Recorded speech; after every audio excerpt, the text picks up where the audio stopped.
सत श्री अकाल, तुसीं देख रहे हो द पंजाब टीवी ते मैं हाँ जज सिंह चाहल। 26 जनवरी की ट्रैक्टर परेड तो पहला जिहड़ा ट्रैक्टर ते ट्रेलर किसानां दे वल्लों दिल्ली दे बार्डरां ते दिखाया गया है, लगदा है कि उस ट्रेलर का असर केंद्र सरकार ते हुंदा दिखाई दिंदा है। हुण मीडिया दे विच ये खबरां आउण लग पईयां ने कि 8 जनवरी वाली मीटिंग नूं लैके केंद्र सरकार गंभीर हुंदी दिखाई दिंदी है अते इसदा हुण नवां कोई हल केंद्र सरकार दे वल्लों लभ्या जा सकदा है, जिस बारे खबरां चल रही ने उस फॉर्मूले बारे असीं तुहानूं दस देना चाहुंदे हां। फॉर्मूला यह सोचा जा रहा है कि केंद्र सरकार अड़ी हुई है कि असीं खेती कानून वापस नहीं लैणे। किसान जथेबंदियां दे आगू कह रहे हैं कि असीं ये खेती कानून रद्द करवा के ही अपना अंदोलन खत्म करना है ते केंद्र सरकार ने हुण फॉर्मूला कढ़िया है। इस गल ते चर्चा केंद्र सरकार वालों की जा रही है कि यह कानून रद्द नहीं किए जाणगे, पर सूबियां ते इसदा फैसला छड्डिया जा सकता है कि किसने अपने सूबे दे विच इन्हां खेती कानूनां नूं लागू करना है अते किन्ना ने नहीं करना।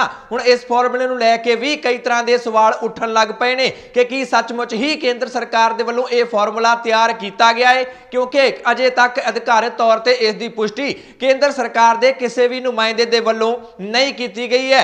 दूजी गल, दूजा पासा जिहड़ी दूजी धिर है किसान जथेबंदियां दे आगू, उन्हां दे वल्लों की इस फॉर्मूले नूं स्वीकार किया जाएगा, इस नूं लैके भी अजे सवालिया चिन्ह लगा होया है। जेकर गल करिए केंद्र सरकार के नुमाइंदे दी तां हरजीत गरेवाल दे कोलों पत्रकारां दे वल्लों यह सवाल पूछा गया कि की सचमुच ही केंद्र सरकार इस फॉर्मूले ते विचार कर रही है, केंद्र सरकार अजिहा कोई ऑफर किसानां नूं दे सकती है। हरजीत गरेवाल कहते हैं कि मैं इस बारे कुछ भी अजे नहीं कह सकता, मैं तो इन्ना ही कह सकता हाँ कि किसी भी हद तक केंद्र सरकार जा सकती है इस अंदोलन नूं खत्म करन दे लई, क्योंकि बच्चे बजुर्ग औरतां भैणां धीआं सारियां इस वेले दिल्ली के बार्डरां ते बैठियां ने अते केंद्र सरकार नूं उन्हां दी बहुत ज्यादा फिक्र है अते उन्हां नूं घरे वापस भेजण लई केंद्र सरकार किसी भी हद तक जा सकती है, कोई भी फॉर्मूला तैयार कर सकती है। यह बयान हरजीत गरेवाल दे वल्लों दिता गया है। जदों उन्हां कोलों पुछया गया कि की यह ट्रैक्टर मार्च का असर है,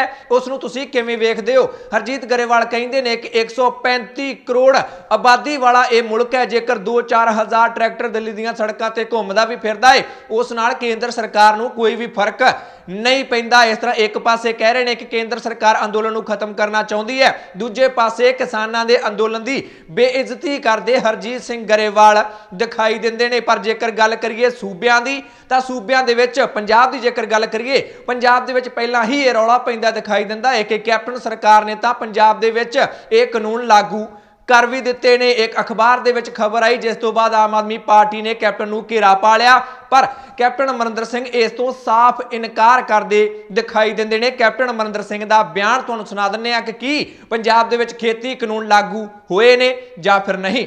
ये मैं पूरी रिपोर्ट लीती है, I have got a full report from all sources, और ये आशू जी ने गल कदे नहीं कही, एक अखबार ने चक्की है, वो पता नहीं क्यों मिसचिफ करना चाहता सी, अखबार उन्हें चक्की है और उस अखबार तो सारे ने चक ली। मैं समझदा है कि this is irresponsible reporting again. अखबारां नूं जदों इहो ਜਿਹੇ सेंसिटिव इशूज़ आउंदे ने अपने आप उन्होंने दे शुड गो एंड अपने आप पता करना चाहिए अपने बंदियां तो कि सही है या नहीं सही। और वो कैसे हो सकता है कि मिनिस्टर एक मेरा पहला स्टेट है पंजाब जिन्हें ये सेंट्रल लॉज तो बाद अपना इजलास बनाया, ਉਹਦੇ ਵਿੱਚ ਅਸੀਂ ਆਪਣੇ बिल पास किए, उन्होंने रद्द किए, और आशू जी भी मेरे मिनिस्टर ਉਹਦੇ ਵਿੱਚ ਉੱਥੇ ही बैठे। How can this minister make such a statement? है मिसचीवियस स्टेटमेंट है, मिसचीवियस रिपोर्टिंग है, एंड दैट मिसचीवियस रिपोर्टिंग अज फैल गई। दूजे पासे जेकर गल की जाए आम आदमी पार्टी की तां सह इंचार्ज राघव चड्ढा दे वल्लों कैप्टन अमरिंदर सिंह ते लगातार वार किए जा रहे हैं। राघव चड्ढा ने एक ट्वीट किया है जिस दे विच सीधे तौर पर पंजाबी भाषा दे विच उन्होंने अपनी गल लिखी है, कैप्टन अमरिंदर सिंह नूं लम्मे हथीं लिया है। इस ट्वीट दे विच कैप्टन अमरिंदर सिंह दे पुत्तर मोह ते सवाल राघव चड्ढा दे वल्लों चुके गए ने। ट्वीट दे विच लिखदे ने कैप्टन साहब ने पहला तां पुत्र मोह दे विच तिन्नों काले कानून पिछले दरवाजे तो लागू करवाए अते हुण गृह मंत्री नाल रल के किसानी अंदोलन नूं सुप्रीम कोर्ट दे राहीं खत्म कराउण दी साजिश रच रहे ने। राघव चड्डा ने पुत्र मोह दे विच फसिया होया कैप्टन अमरिंदर सिंह नूं दस दिता है, पर सुप्रीम कोर्ट दा जिक्र क्यों किया जा रहा राघव चड्डा दे वल्लों उस बारे तुहानूं जानकारी देनी बहुत जरूरी है, क्योंकि कैप्टन अमरिंदर सिंह ने यह ऐलान किया है कि उन्हां दी सरकार दे वल्लों पंजाब सरकार दे वल्लों पूरी तरह तैयारी कर ली गई है कि हुण वो इस मसले ते सुप्रीम कोर्ट दे विच जाणगे, क्योंकि अंदोलन बहुत समा हो गया है चलदिआं नूं। केंद्र सरकार अंदोलनकारियों की गल नहीं मान रही है, इस करके पंजाब दी सरकार सुप्रीम कोर्ट दे विच जाण दे लई पूरी तरह तैयार है।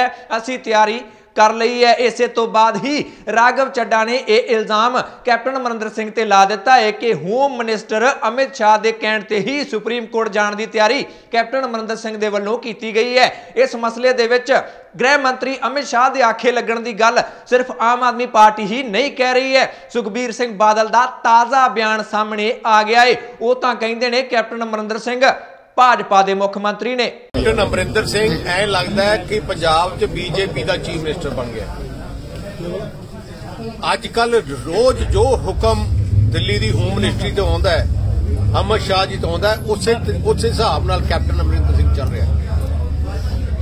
तुसीं देख लो जे हरजीत गरेवाल के खिलाफ जिहड़े लोकां ने उत्थे 2-3 लोकां ने मता कीता सी कि इहनूं आपां बायकट करना है ते उन्हां दे 307 का परजा। टिक्सन सूजी के घरे किसी ने कूड़ा सिटिया, उत्थे भी 307। ते जिहड़े सिंगर है, जिहड़े पटियाले वाले जिहड़े सिंगर है, उन्होंने एक किसान एंथम बनाया, नाल दे नाल उहदे ते परचा, क्योंकि हुण कोशिश हो रही है captain Amarinder Singh the central सरकार ते कहते कि किवें ना किवें हुण किसान अंदोलन नूं खत्म करो, डिमोलाइज करो, पुलिस का प्रेशर पाओ, परचे कराओ। मैं कैप्टन साहब नूं बेनती करना, पंजाब की जनता नहीं बर्दाश्त करूगी तुसीं जे झूठे परचे इन्ने कीते है। जिथे आ जिहड़े जिन्ने झूठे कीते है उन्ना थोड़ा बुरा हाल होगा। जिस तरह के सवाल इस वेले पंजाब के मुख मंत्री कैप्टन अमरिंदर सिंह ते उठते दिखाई देंदे ने, उस तो यह अंदाजा लाना भी मुश्किल है कि जेकर केंद्र सरकार सूबियां ते भी छड़ दिंदी है कि खेती कानून लागू करने ने जां फिर नहीं, तो कैप्टन अमरिंदर सिंह इन्हां नूं पंजाब दे विच लागू करनगे जां फिर नहीं, क्योंकि विरोधी पार्टियां कह रही ने कि इन्हां ने तां खेती कानून पंजाब दे विच लागू कर भी दिते ने। पर जिहड़ा फॉर्मूले की चर्चा जिस फॉर्मूले की चल रही है उस बारे सवाल तुहाडे कोलों पुछ लेना चाहुंदे आ, तुहानूं की लगदा है कि जेकर केंद्र सरकार दे वल्लों यह ऑफर किसानां नूं दिता जांदा है कि सूबा सरकारां ते छड़ देंगे, जिस नूं चंगे लगदे ने वो लागू कर लवे, जे सूबे नूं चंगे नहीं लगदे वो लागू ना करना, इस फॉर्मूले नाल तुसीं सहमत हो? तुहानूं लगदा है कि जेकर केंद्र सरकार अजिहा कोई ऑफर करदी है तां किसानां नूं मान लेना चाहिए है, अंदोलन खत्म कर देना चाहिए है? जो भी तुहाडी राय है कमेंट करके अपनी राय खुल के बेबाक हो के जरूर दिओ। जेकर इस तरह ही हर खबर नूं निरपक्षता नाल देखते रहना चाहुंदे हो तां YouTube ते द पंजाब टीवी के चैनल नूं सबसक्राइब कर लो, बैल वाला बटन जरूर दबा लेना। जेकर फेसबुक ते खबर देख रहे हो तां फेसबुक ते द पंजाब टीवी का पेज लाइक कर लो। मैं जज सिंह चाहल अगली बार फिर हाज़र होवांगा। तुसीं देखदे रहो द पंजाब टीवी, हर खबर दा सच।